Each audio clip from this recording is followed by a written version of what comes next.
Hello and welcome back to On the Brink. This is Nick Carter. Today I'm sitting down with Chris Maurice, the founder of Yellow Card, Africa's premier crypto exchange and stablecoin payments company, active in a number of countries across Africa. Chris rejoins the podcast after 4 years to talk about how his business has evolved and how African businesses are interacting with stablecoins in the real world. We're really glad to have Chris back at this fascinating time when stablecoins are inflecting, especially in emerging markets. He always has a great perspective. Let's dive right in.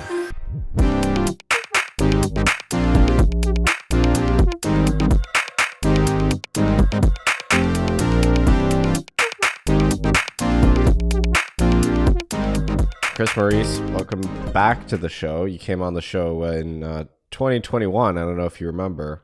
Did an episode with Rhea back then. So anyway, welcome back. It's good to be here. Unfortunately, nothing's really changed since 2021. So it's probably going to be the same show. Yeah. So if I recall correctly, you've been in crypto for well over a decade now. How does now in 2025 feel in terms of excitement, like maturity, traction? How does it feel to you after 10 years, more than 10 years of doing this? Yeah, man. So I got into the space back in 2013, right? And I think it has it's been through every cycle. I mean, as you know, right? You've been in a similar amount of time, right? So we've been through every cycle, every up and down, roller coaster, and all of that. And I think 2015 or 2025, feels special. And I know, look, I think a lot of people say this every time that the industry is doing well and trending, but the reason that I'm excited about it is I feel like this is the first time that the industry has actually focused on practical use cases. And I think that a lot of the focus that you're seeing now on stable coins and things like that speak to that. Whereas so many of the cycles before were about meme coins and NFTs and ICOs and all this other stuff that was not providing sort of real practical use cases for, pretty much anybody, right? But certainly not for the majority of people. And, now with stable coins, you're seeing, so much more institutional adoption coming into the space in a secure way, right? And so I think it's made a big difference having a technology that's actually stable and pegged to the dollar as sort of an entryway for people into the space versus meme coins, right? So since you last did our show in the last 4 years, how has Yellow Card's product and business itself changed? Yeah, we've also come a very long way in a short amount of time, right? So I think look, when we were talking back in 2021, we were still pretty much fully focused on retail, right? When we started out, we were doing retail exchange, and we were focused on how do you essentially take the Coinbase model, right, and replicate that into markets that don't have access to to Coinbase and to platforms like that. And now we are fully focused on businesses, right? And we're fully focused on how do you drive more of that institutional adoption. And so much of that came on the back of stablecoins. So we listed stablecoins back in 2020, right? So really right around that time. And I remember, the first day that we listed USDT, because before that we were 100% Bitcoin, right? We were doing just Bitcoin exchange, right? Essentially the Coinbase model. Nobody wanted Ethereum. We had Ethereum, nobody wanted it. So sorry to the ETH people out there, but that is the harsh reality on the ground outside of the US, right? Nobody wanted it. It was all Bitcoin, 100% Bitcoin. And the first day that we listed USDT, we went to 70% Bitcoin, 30% USDT. And that was, a pretty big jump for one day, right? And then, as it went on, 4 months later, we were doing 100% USDT. 99.9% of our transactions were on stablecoins 4 months later. So, it was a complete swap in such a short amount of time to stablecoins. And that's what really made us start thinking and looking at what is the actual use case here, right? What are people actually doing with this technology? Because clearly it's not trading, right? Clearly it's not a speculative use case if everybody's buying dollars.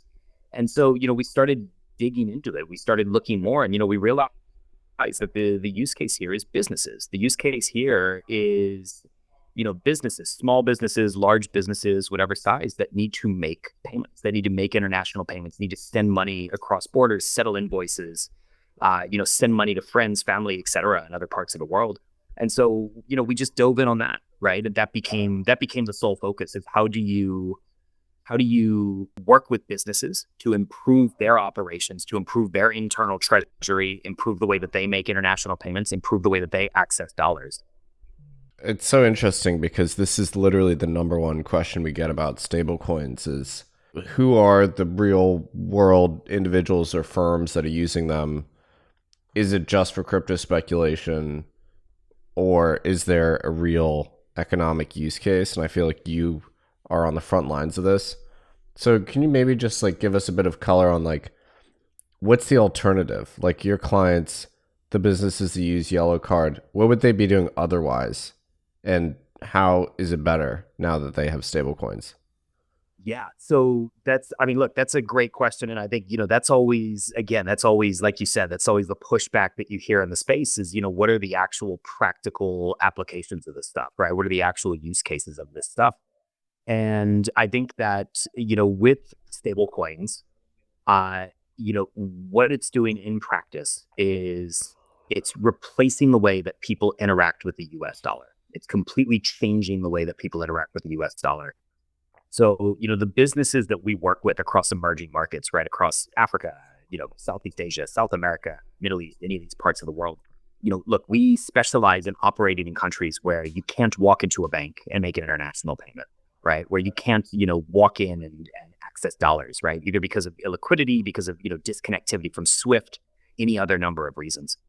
And so, what we focus on is working with these businesses to help them be able to make those payments in a way that doesn't require the incumbent system, which doesn't work for them, right? SWIFT and correspondent banking were not set up for, Argentina and Nigeria and Congo, right? It was set up for the US. It was set up for, Europe and other developed economies. And so, look, the alternative and, frankly, what people did before, right? Because nobody was sitting twiddling their thumbs waiting for us to exist and waiting for this technology. What people did before is they went to the informal market. And you see this across so many of the countries that we operate in. You see this generally in, emerging markets. It's, essentially Hawala, right? If you're familiar with like Hawala and that system, right? But, essentially, hey, I know Nick, and Nick has an uncle in the UK. So I'm going to give Nick money locally, and then Nick's uncle is going to give my guy money in the UK, right? And look, I'm sure your uncle's a lovely guy, right? I'm sure he's great. Maybe he's perfectly capable of facilitating those transactions, but I don't think I need to explain to anybody why Nick's uncle is not the best way to. Yeah, I do actually have an uncle in the UK, believe it or not, but I don't think he's engaging in Hawala. So I guess across like Africa, people treat it as a monolith, which obviously it's not. In terms of different usage modes across the continent, do you notice any regional differences in how your clients are using stablecoins? Is it different in Nigeria versus Kenya versus South Africa? Or like what do you notice there? Are there regional differences at all?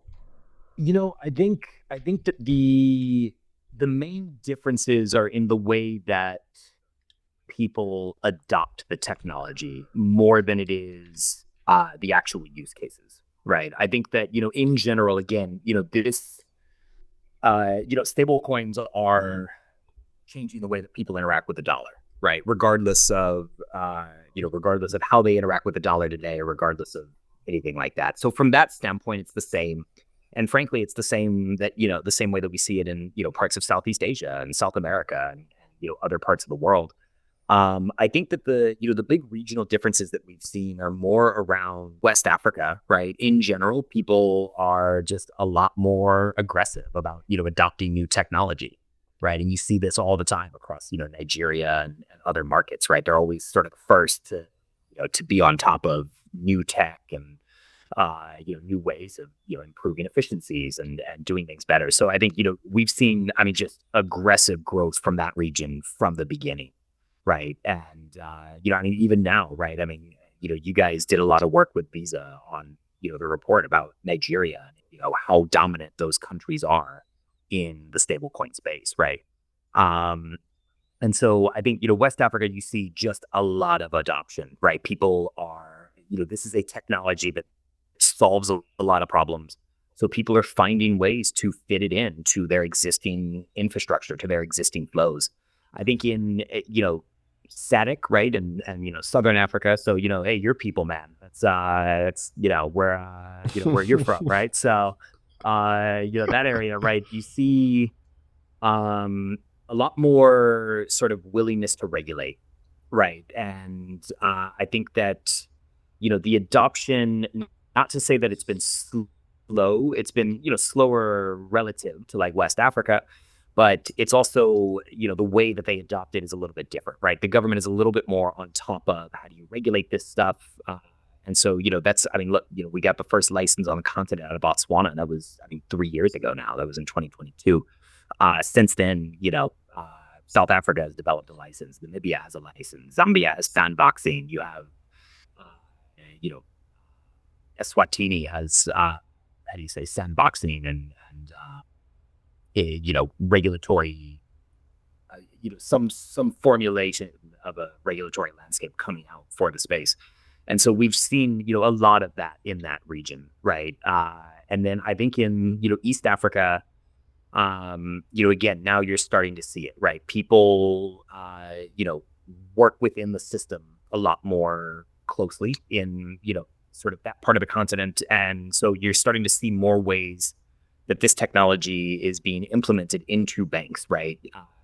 And I think that, moving forward for that region, that's going to be a big piece of really driving adoption is making sure that banks and other sort of, incumbent players are utilizing and sort of offering this space rather than just, how do you say, going directly to the people.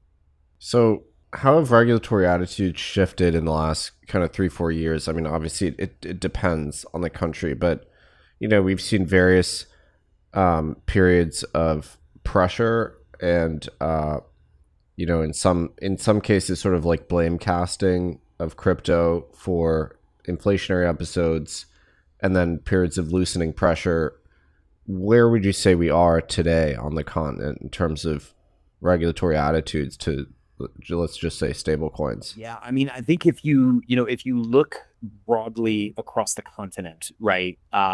So, look, what I tell people is prior to November, there was no better place in the world to, run a company in crypto, right? I think it's a combination of the number and the depth of regulation across so many of the countries on the continent, right? And this was, again, before November, at a time when the U.S. was fighting it, Europe was fighting it, everybody else was fighting it, right?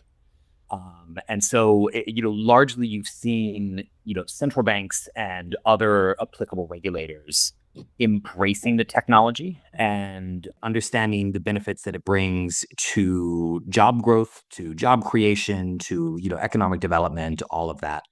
And yeah, I mean, look, you're always going to have people that, want to blame issues on new technology that, has only been around for a little while, much shorter time than those issues. But I think, outside of that, if you look at the general trend, especially over the past 3 years, there's just been a massive sea change in favor of regulation, right? And you're seeing this, with the SEC out of Nigeria that's done a lot of great work around regulating the space.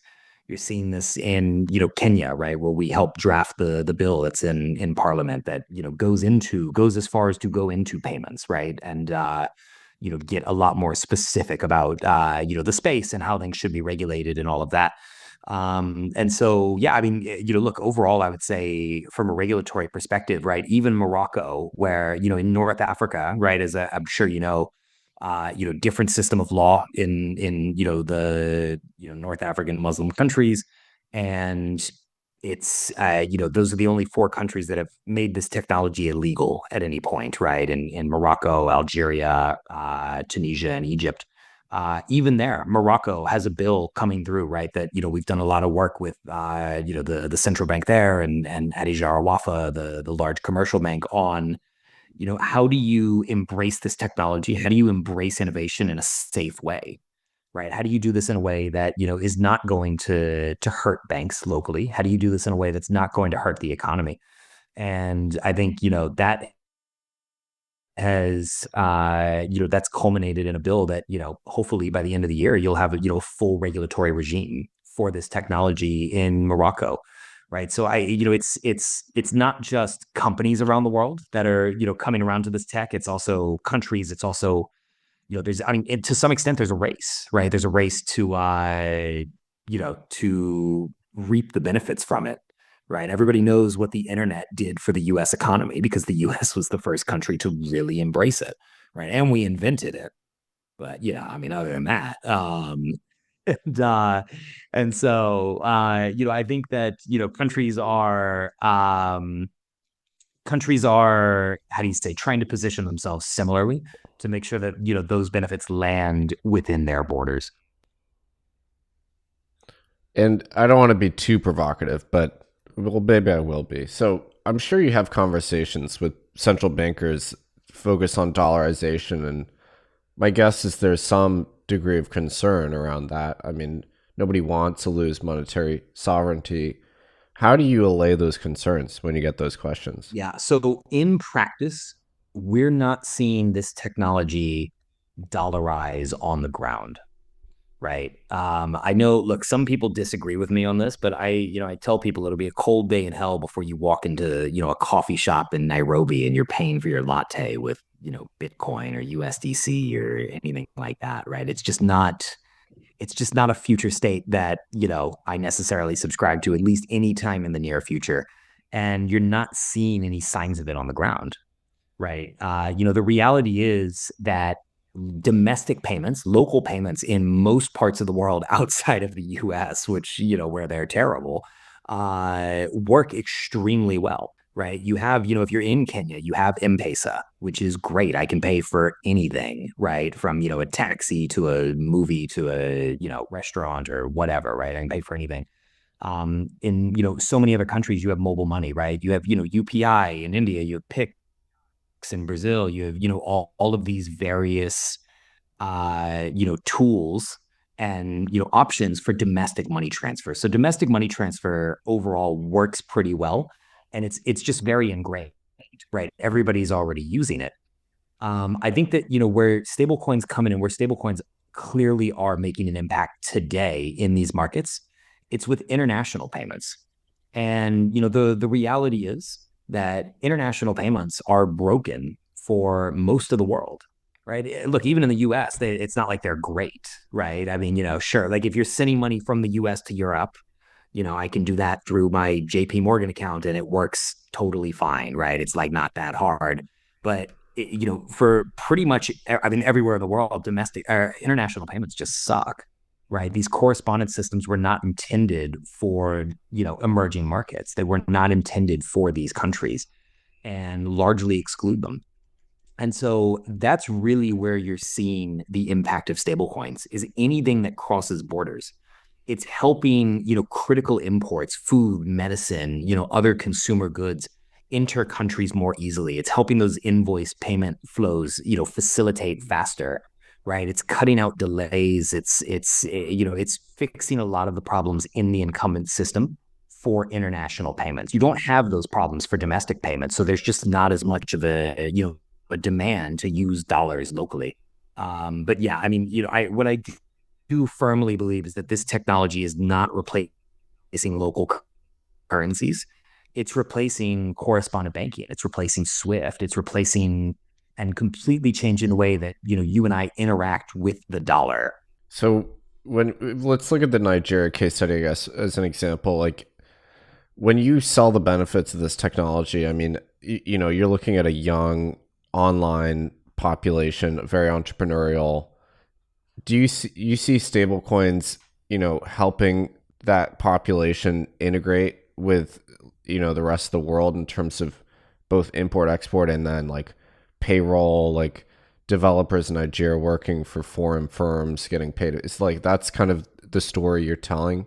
Is that also supported by the data you Yeah, I see? mean, look, that's what's happening in practice, right? Look, what I like to tell people is, with global money movement, you have these super highways, right? And you have this super highway that connects the US and Europe and Japan and other major economies. And, again, like I said, right, if I need to send money from the US to Europe, I'm not taking my money from my bank, going and buying stable coins, sending the stable coins to Europe, liquidating the stable coins for euro to put in my bank. That's not it's significantly more efficient to just use the incumbent system for now. Like, look, obviously the incumbent system will be completely replaced by stable coins, right? I mean, you've already obviously this with JP Morgan and Bank of America and all the other serve and everything else, Visa, et cetera.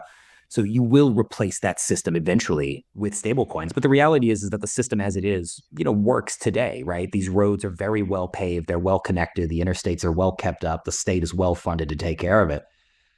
When you start talking about connecting to emerging markets on that global superhighway, right? Then you're talking about taking an exit that's just a dirt road with potholes all over, right? You got to go through the Grand Canyon, your car's on E, and you have three tires. And, that's essentially how money moves between, the US and then, more, developing markets and emerging markets, right? That's how it moves between, Europe and these emerging markets. And so, what stablecoins are doing, it's the first technology that comes in and actually builds an overpass, right? It builds brand new infrastructure that actually works to connect these countries to that super highway of money movement. So, the way that I see it, it's less about and look, again, I know I hear everybody in the space that wants banks replaced tomorrow and all of that. I think it's a lot less about that. It's a lot more about the practical immediate implementation of this technology is countries where the banking system does not connect well to the global economy, including those people, including those businesses in global commerce, right? Whether it's jobs, whether it's imports, exports, whatever it is, right? How do you include those countries into the global economy in a much more seamless and connected way? And really allow these countries to, develop their economy to the fullest of its potential. So we did another study this year. I think it came out in May. I think you guys graciously contributed data to that one as well. It was a study of actually bottom up estimate of payments volumes using stablecoins. And what was interesting was we found the B2B sector was actually the fastest growing and the biggest of everything. Because people think about stablecoins as remittance flows, P2P. It looks like now there's this emerging cohort of B2B, which is very interesting. The other thing we found was Tether's dominance, its penetration for stablecoin payments was extremely high. Is this what you're seeing as well? I mean, Tether's sort of 75% of the market, maybe 70% on a supply basis, but in terms of payments share, it's 90, at least in our sample. Are you seeing Tether Tron as basically still the number one mechanism here? Yeah, look, Tron is losing market share, but Tether is gaining market share, right? And I think um, we've not seen sort of real competition to Tether yet on the payment side for stablecoins. And the reason why I think largely is USDC and the other major stablecoins out there, whether it's USDC, PYUSD, any of them, they are US focused stablecoins, right? I think as much as they want to focus on the whole world, and they should focus on the whole world, right? That right now they're largely US focused, right? And they're seen by people regardless of focus, right, they're seen by people as a US, token essentially, right? Tether from the beginning has been international, right? And has made a point of getting integrated into, I mean, basically every exchange on earth, right? And so, it doesn't matter if I'm in, Kazakhstan or wherever I am, there is an exchange where I can swap local currency to Tether, right? That has, proliferated everywhere. And, they did a lot of work to make sure that that was happening. I think that with, USDC, you haven't seen it, uh, in local exchanges as much. And I think that that's starting to change, right? We're starting to see a lot more local exchanges and things like that pick up USDC. I think obviously the IPO helps a lot, right? With all of their efforts, because they're certainly trying, right? This is not, a knock on the Circle team at all. They're trying to get it out there. But yeah, I think until it's really ingrained in those exchanges and in like sort of the local, digital asset economy, it's hard to facilitate payments on it because there's just not as much liquidity. The reality is there's just not as much liquidity for USDC in emerging markets as there is for USDT, right? And that's why USDT is able to do that. And so I think the solution there is, frankly, if I'm USDT, I would, try to focus on reducing dependence on Tron, right? Tron has had a lot of issues with fees and things like that, we're seeing, a lot of people switch for that reason. And some of them switch to USDC, right? Because Tron is still dominant Yeah. for USDT. So I think that's the big thing that, I would focus on from their perspective. I think from, USDC's perspective, these guys have, done a great job getting the name out there. And obviously now with the IPO, everybody knows what USDC is. I think now it's really a matter of how do you make sure that it is ingrained into every exchange around the world, right? And I think that, that's a big piece of it, is just, investing in, working with exchanges everywhere from, Argentina to Brazil to, Nigeria to, Kazakhstan and anywhere else, right? And just making sure that that gets listed, that gets used, that gets available for people locally.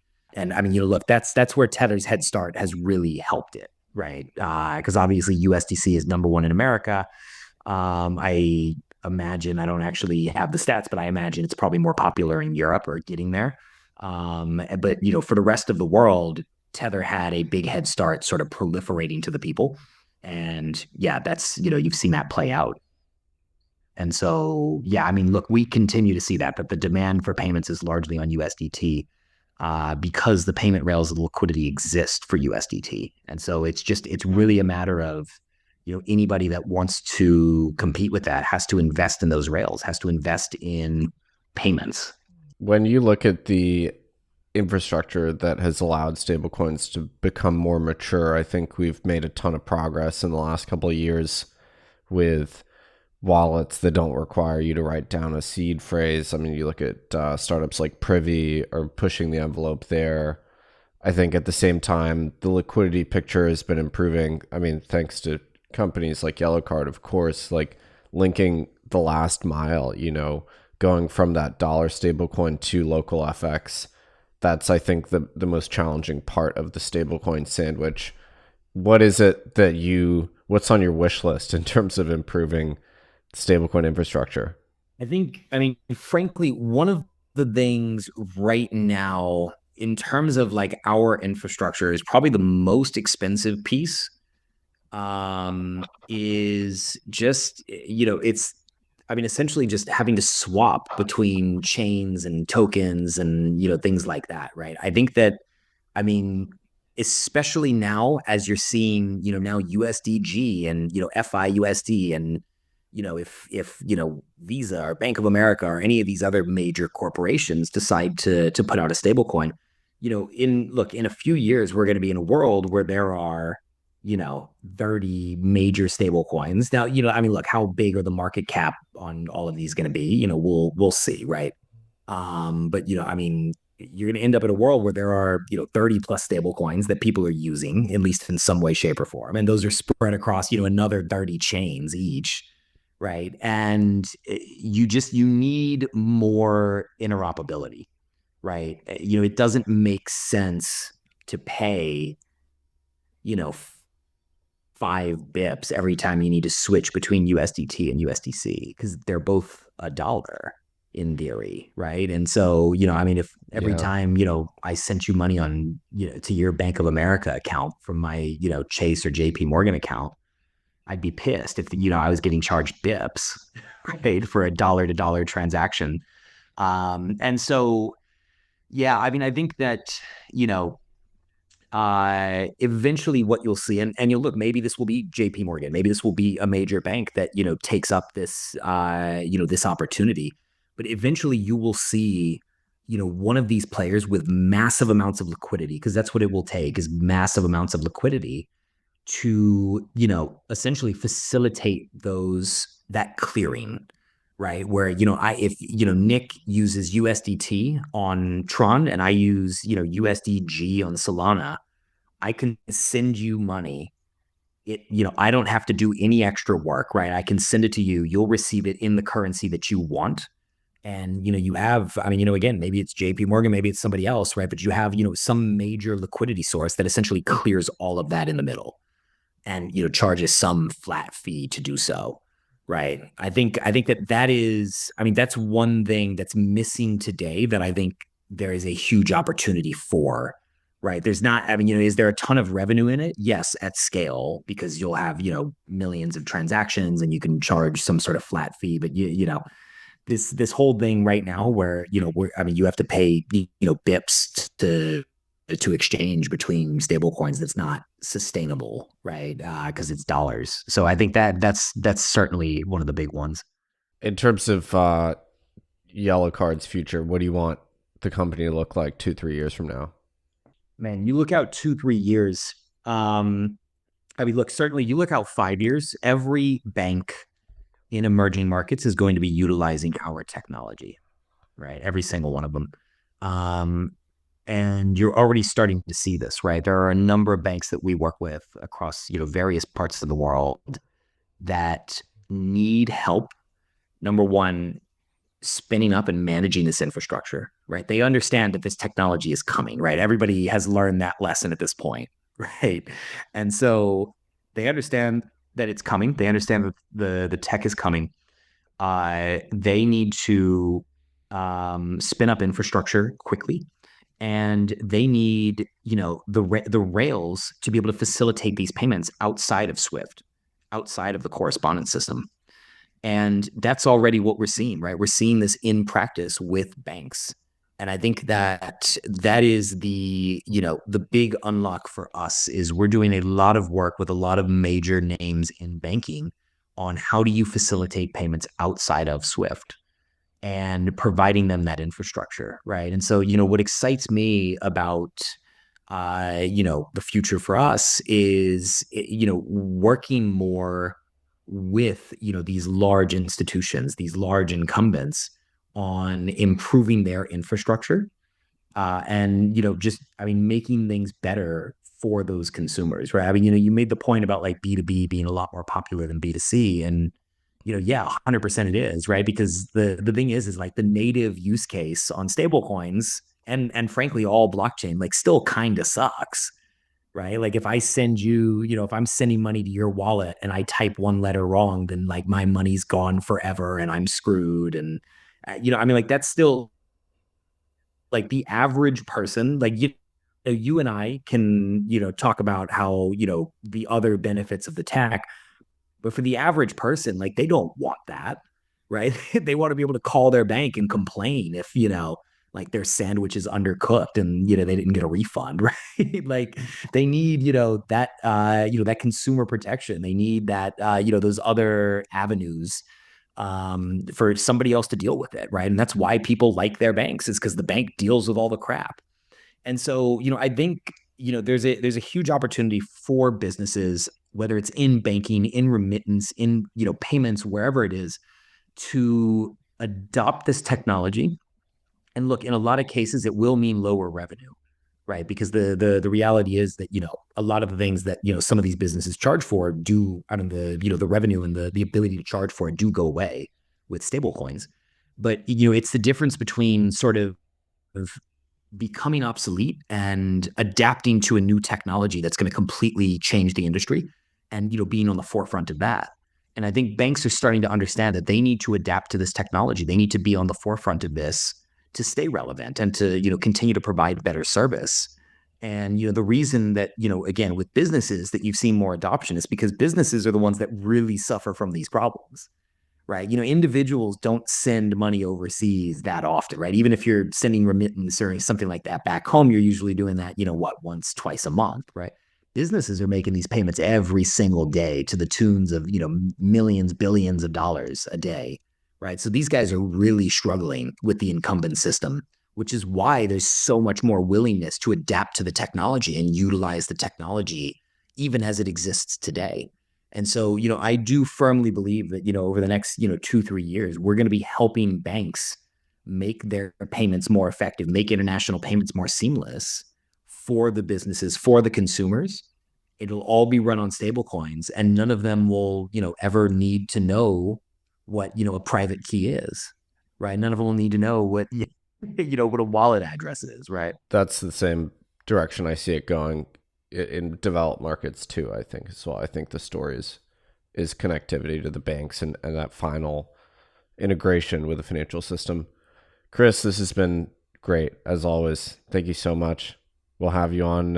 I guess our cadence is every 3 years, every 4 years. So we'll bring you back and we'll see how you did.